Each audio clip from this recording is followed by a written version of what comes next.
Depuis plusieurs années, je développe un de mes projets les plus importants, Aérine, mon bras robot.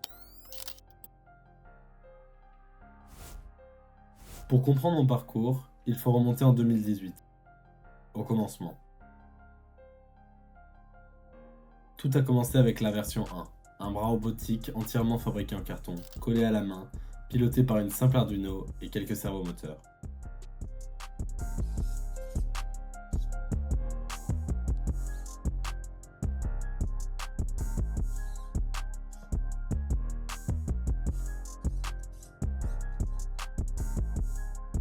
Deux ans plus tard, en 2020, le projet évolue.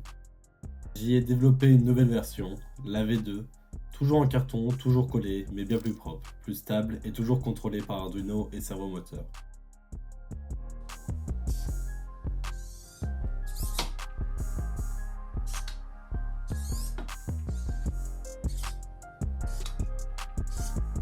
L'année suivante, une évolution majeure apparaît.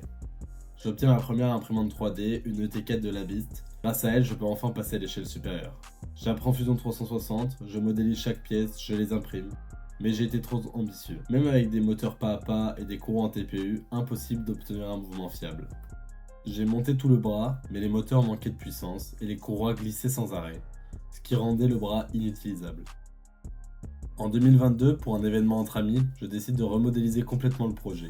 Plus compact, mieux pensé, mieux motorisé, voici la version 4. L'objectif était simple, faire jouer du piano au bras robot. Et, avec l'expérience accumulée, je me suis concentré sur les mouvements nécessaires et je suis parti sur un bras à 6 degrés de liberté, capable de gérer les 3 rotations et translations de la tête du bras. Pour garantir la répétabilité, j'ai dû créer une séquence d'initialisation pour chaque axe afin de connaître précisément la position du bras.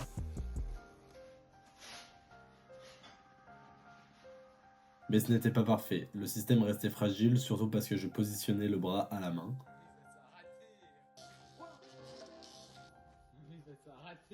Malgré tout, j'ai fini par obtenir un bras fonctionnel.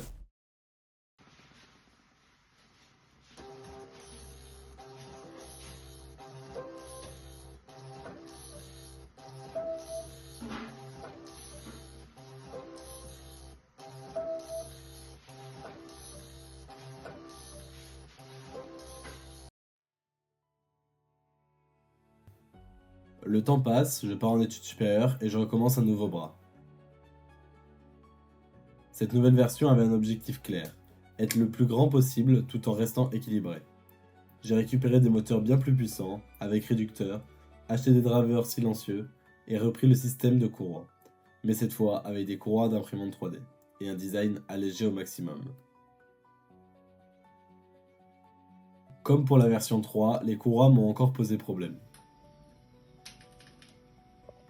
Et surtout, le bras était lent, très lent. Malgré tout, j'ai tout de même réussi à obtenir un bras fonctionnel.